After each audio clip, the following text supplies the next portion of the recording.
Hey everybody, it's Eric from Sensory Dad, and I'm just checking in. I put up the video this morning about the new workout implementation. So here's my thought process on the whole thing.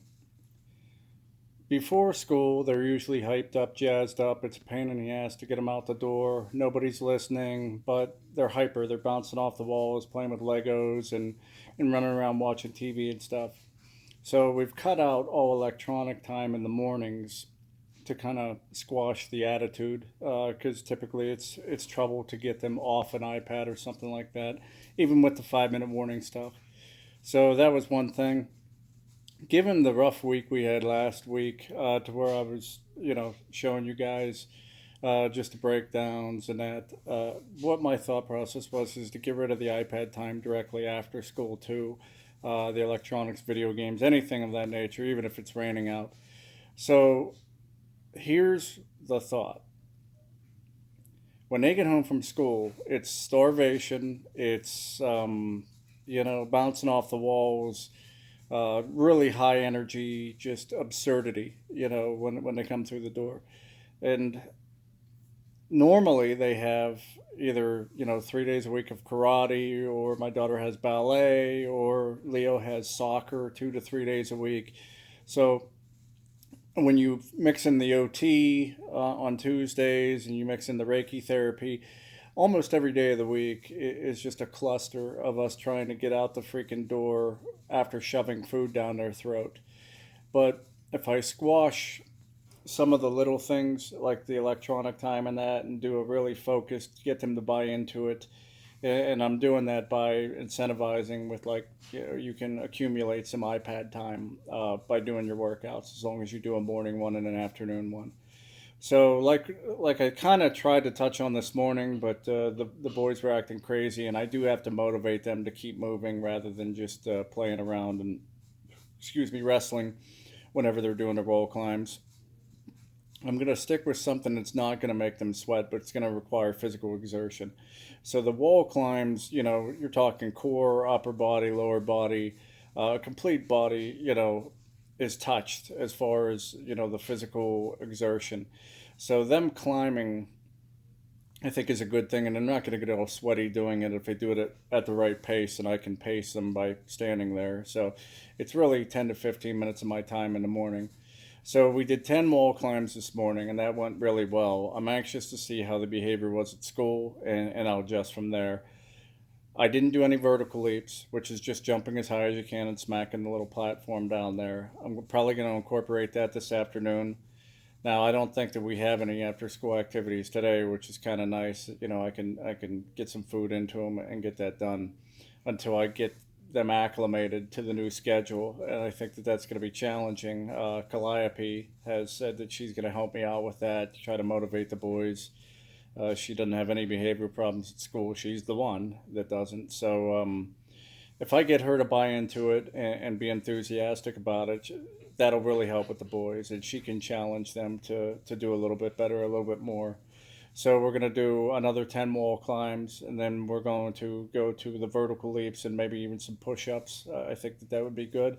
And I'm going to do that on days whether they have an after school activity or not.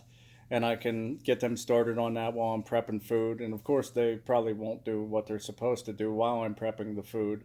But I can bring that down and facilitate the workout while I'm handing them, stuff to eat. So yeah, we do work out while we're eating. I mean, we're crushed for time always, almost always. Almost missed the bus this morning. So that's going to be the idea, and the logic behind the whole thing, guys, is that almost like a sustained exertion throughout the day. And I've never really tried that. Even when we did the workouts in the morning to kind of squash the behavior early on in the pre-K schooling that he was doing, worked really well, but I didn't enforce an afternoon workout. If we did anything, it was just, hey, let's do an obstacle course, or let's just go have some fun outside. The weather's getting kind of crappy, but the next couple of days are supposed to be in the 70s. So rather than doing the indoor activities, I'm probably going to take them out to the field, and we'll practice some soccer and some drills, footwork stuff, and some speed training. And the sprinting really helps out. Maybe even get on a trampoline, because the weather's so nice.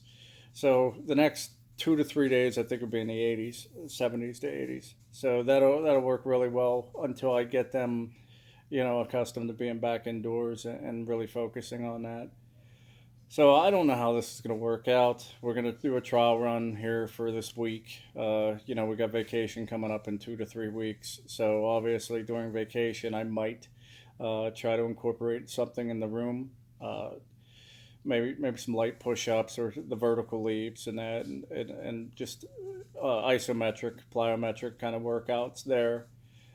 It really does help to almost regulate the behavior for them, just to get that burst of energy to kind of, it's not gone, that's for damn sure, but it at least levels it off to where it's manageable.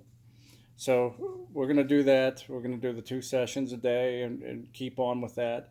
I'll keep you guys posted as to how it goes because I'm not quite sure. I'm really anxious to get their paperwork back whenever they get home today. So we'll see if I was successful with the morning session. Maybe I need to add more. Maybe I need to, take it down a notch and just have them do some push ups or something.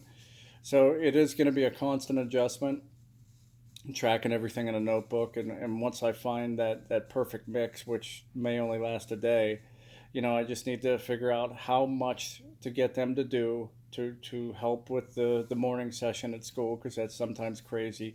The afternoon tends to taper off, and maybe they're a little mentally exhausted from getting so much sensory input.